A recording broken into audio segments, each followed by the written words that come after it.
An account planner, yeah, like at an advertising firm. Yeah, so you'll have to look through the app and see. There's some media companies on there that aren't like big names, but I know somebody from Leo Burnett was also here at another Oh, I night met tonight. them. Did you meet them? Yeah, and Leo they Burnett and Will be lovely. did you meet the person that was? I wasn't here, but did you meet the Oh, person? yeah. So that'd be somebody to follow up with too. Sure. I sent her a mail today Yeah. saying like thank you for meeting. Yeah. Can you talk Oh, to perfect. tomorrow? Yeah, that's what you want to do. Now give them time because they're busy. You know, they're a big company and they're busy. But yeah, there's also there are a few Loyola grads we did a job shadow with last fall.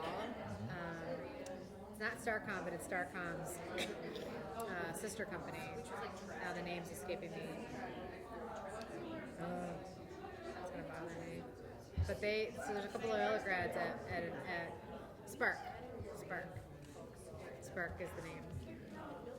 Spark Media Vest is the name. So they acquired Media Vest.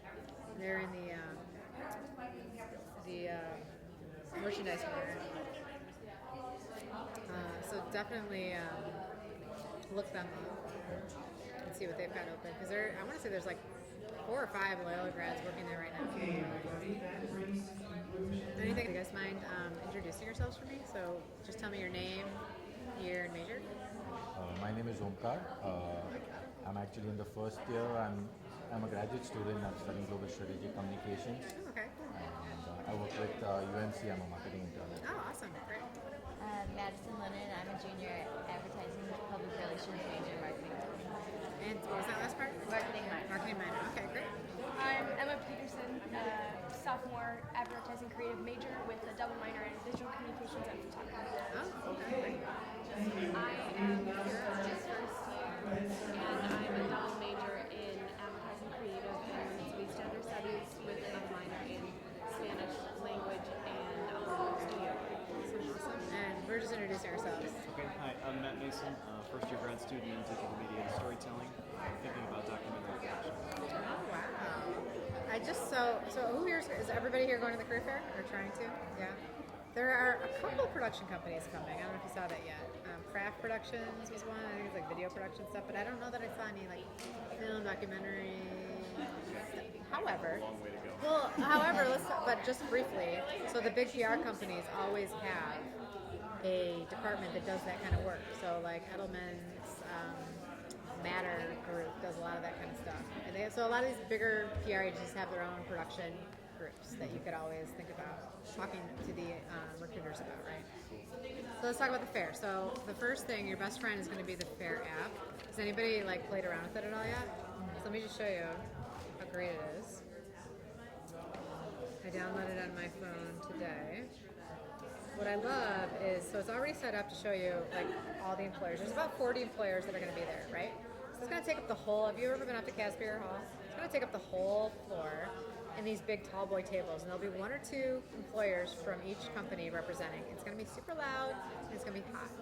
Okay, so just bear that in mind. Don't wear your warmest clothes, but wear, like a nice breathable shirt, right?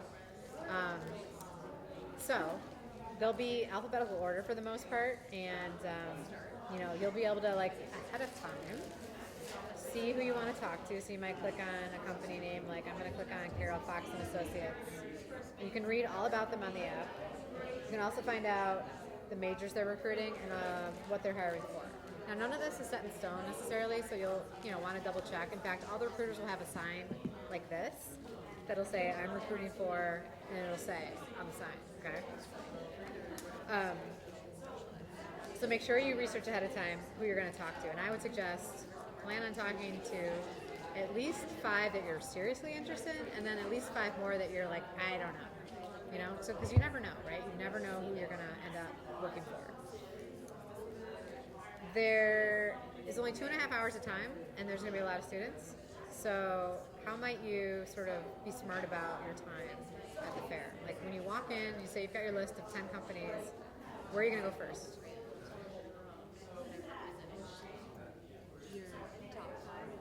Yeah, you're just gonna go like I'm gonna go to the first one right away.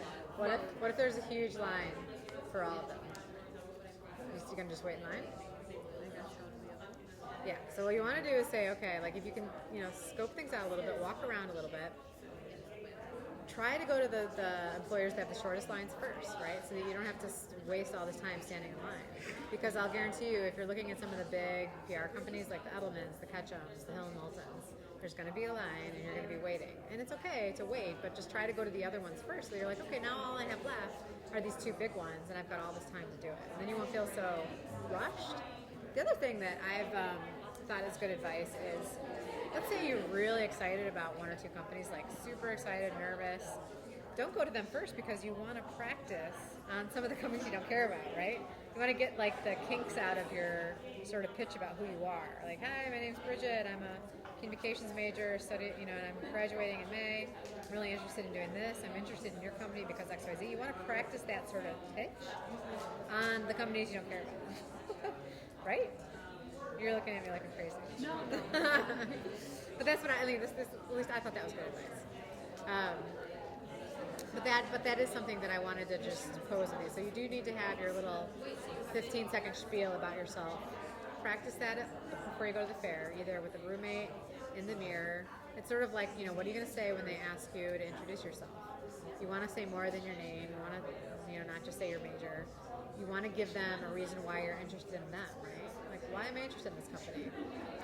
Then they'll know that you've done your homework, and they'll be impressed. And next they're going to want to know, so what are you good at? What are you trying to, what are you looking to do? You might not know. Does anybody here like sort of like on the fence about that? Like, I'm not sure. Yeah? Which makes me wonder who So what do you say? Yeah, so what are you going to say? debating whether I'm going to go because I'm not looking for a job right away. That's okay, though. No, you know what? I would go anyway. I would go anyway, get my feet wet, see what it's like, talk to some people and say, I'm not in a rush for anything right now, but I wanted to learn more about your company. So it's an opportunity to just, because this is one of the only places you're going to meet people face to face and get an actual name, an actual business card, and an actual, hey, I actually met you. You'll be able to link into them. You'll be able to get, let's say you want to move to the West Coast someday. You can ask them, hey, do you have a West Coast counterpart that I can contact? Oh, yes, as a matter of fact, that's Emily Peters, and here's her email address. Like, you know how long that information takes to get when you're not at a career fair? It could take weeks. You might never get it because people don't give that information out to strangers over the phone. So this is the place to start making some connections. So what is everybody nervous about?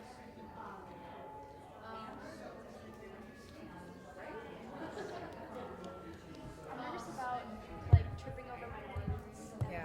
Saying, just like not being super prepared. Yeah. And like if they ask me a question and I like don't really know how to answer it, like that. Yeah, right. So tripping over your words, not feeling sort of polished, and not being able to answer a question. So you're worried they're going to ask you a question about like your skills, and you're going to be like, I don't know what that is. Or have you ever used blah bitty blah gadgets? And you're like, what? I don't know what that is. And then you're like, oh, they're not going to hire me. Right. So good news is, majority of employers aren't going to get really detailed with you about your skills. It's going to be sort of conversational. They're going to take your resume. They're barely going to look at it. That's why you're going to follow up the next day if you're interested in them. You're going to email them your resume the next day if you're really interested in them. But they're barely going to look at it. It's going to be more about them answering your questions than you answering theirs. Unless you're talking to one of those really small companies that hasn't had a lot of traffic, you could get into like you could get into sort of an interview type situation with a really small company that thinks you're something. It's happened. People have been hired at career fairs before. But, so be prepared for that, and that's a good thing, right? But for the most part, you're not going to get interviewed hardcore at a career fair. They just don't have time. And that's not what they're there to do. But one of the things you can do is, of course, practice how you're going to introduce yourself. And for me, so I know that when I'm nervous, I talk too fast. So I try to remind myself to slow down. So, I don't know. Is there something that you do when you're nervous? I stutter. Okay. So what helps with that typically? Yeah? So you're going to have to do that. Remember to breathe. And then also you're just going to have to realize that part of going to these things is you're going to be nervous. Just be with it. You're going to be nervous. Everyone's nervous. Just try your best to maintain it. Manage it a little bit. Some of the recruiters are nervous too. They're talking to a lot of people. They're trying to be the brand for the company. It's nerve-wracking for them too sometimes to be really polished and perfect when they've had a long day. So, think about them too. It really impresses them though when you're able to speak to something about who they are, and so that they don't have to tell you about it. You've already done your research, and you've come. It shows them that you've already invested in it. And to me, that's the number one way. Whether you stutter, whether you're nervous, that's the number one way to impress them that it's going to float to the top. So do your research as much as you can. I'm not saying that when you're at the fair that you can't talk to companies that you haven't researched. You certainly should. Don't got the time and you're for some reason a company looks interesting and you forgot to look at them ahead of time, you can always go out in the hall, poke around on the app, do some stuff, go back in. Don't forget that's what's nice about this. And there will be print handouts if you prefer like a print handout. There will be those too. So you'll have that. But yeah, keep in mind that they leave either right on time or early. So don't be surprised to see them packing up around 5:15. There'll be water stations, coffee stations, that sort of thing. And don't forget to do that. Take a break. So it's nerve-wracking. You'll see. I always see groups of students in like these like packs walking around when they first get there. Don't do that. Just say, come with your friends, show up with your friends, it's fine. But then separate so that you can like wrap your mind around things and don't let their nervous energy make you nervous, So just meet up at the end, And it also I don't think it looks good to employers either when they see these packs of students walking around together. It just makes you look sort of young and unprofessional. So try not to do that. In addition to the follow-up email the next day, how do you suggest following up and making sure they're aware of you? Yeah, so ask as many questions as you can. So they're all there marketing a specific position for the most part. So if you're thinking of applying for that one, they're going to be very specific about when that deadline is over. They're going to be very specific about all those deadlines. And you can ask them, so okay, this is the deadline for the application. When do you think you'll be starting the interview process? So, just try to get some deadlines from them in terms of the next thing that's happening. And so you'll know, if XYZ date comes around and you haven't gotten a call, then you can actually follow up and say, I know you told me that the interviewing is starting this week. Has that status changed? So you can follow up from there. Yeah. That doesn't seem too sort of... No, not at all. They get a million emails a day, and I think the email that annoys them is the one that says, "Did you get my resume? Did you get my resume? I sent you my resume. Did you get it? Did you get it?" If you're actually just asking, "What's the status for this position?" That's a legitimate question. Because they might be able to say, "Well, it's already filled." Okay, then I won't bother you anymore. Or actually, the hiring manager is away on another client project and can't do the interviews until. So it gives them an opportunity to give you a new thing, a new piece of information, which often is the case. What would you say is like the ideal connection to make with employers? So like exchanging names, obviously, but what more than that should you? What should be your goal as far as that? Your goal is to impress them and to make that so they remember you. They're gonna remember you most about what you say. Okay, there's that whole thing about, and you're gonna hear this in the dressing part, and there's that whole thing about the first 10, 15 seconds where they're just looking you over and they're judging whether or not you're gonna fit in their culture. That's happening, and you can't control any of that, so just forget it. Just forget it, but just know that it's happening. The rest of it is, how well do you ask them questions and how well do you answer questions? So, you guys know what you'll know when you answer a question well and you won't. Now again, you're not going to get asked technical interviewing questions, so don't worry about that. You want to what you might want to do is in the mirror practice like whether or not you're smiling, like when you're answering, and being sort of warm. And so being warm is important. Sort of like having that sort of approachable piece of you is important. That's important in any job interview, any personal situation. It's been studied by Harvard researchers. It's a fact. So be warm. But when it comes to making a memorable impression, I still think it's all about how well you've prepared for meetings. You might be like, God, I don't know, because I have no idea what the job entails. But if you go to their website and you look at the internship, there'll be a huge description of the job description for the internship. Read it and like understand what it's all about. Now you might ask them, so okay, I saw that these are all the duties. What does the typical day look like? That's a fair question. You know, am I going to spend most of my day media monitoring? Am I going to spend most of my day writing?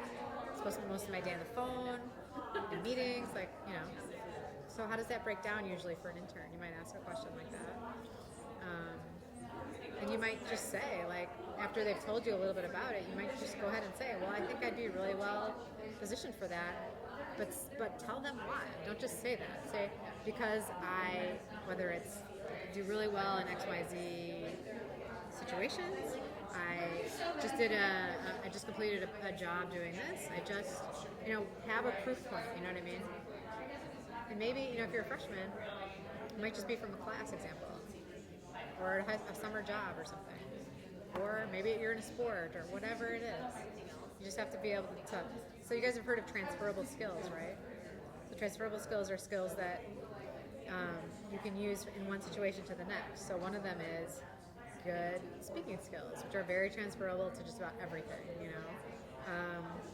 Good writing skills are very transferable to just about every position. You have to be a decent writer because you're going to be emailing people, you're going to be in communications, obviously you're going to be writing things on behalf of clients.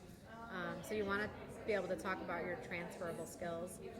So when you're talking about something you did yourself that's on your resume, you want to tell them why that's transferable to their position. So that means they don't have to train you from square. You know, they want to bring in people that don't need a lot of babysitting, right? So if they can bring in somebody that can just hit the ground running, that's what they're going to do. And then they don't have to waste manpower on the training, right? They've got somebody that has done some of this work, knows what they're doing, has a good sense of things. What is the company that I want to apply to does not have the role that I'm looking for? What if they don't? What if they don't? So That's they just leave my a great resume? question. It's a great question. So you say to them, you know, I saw that you're advertising this position. I'm actually interested in X. Do you have any openings, or you know, you should ahead of time have seen whether or not they offer that role, right? So you shouldn't have to ask, you know, do you employ people that do this? But you might not know if they're hiring for it, right? So you can ask, you know, I know that you have a group that does digital media, for example, but I didn't see if you were hiring. What can you tell me about that? Or is there an update on that? Does that make sense? Because most of them are going to be there looking for unpaid or paid interns. Because that's where they're at an undergraduate fair. That doesn't mean that the company isn't seeking full-time employees, which you guys are in a nighttime program, right? So a lot of them are hiring for full-time. They might not be the recruiter. You might need to get another name. Or they might be the recruiter and they just, they might tell you to go on the website and check out the full-time positions that are open because they don't, you know, they can still talk to you. You can still ask about, they should know a thing or two. Or if they don't, you say, okay, so who should I talk to or who should I contact? Yeah, that's a good question.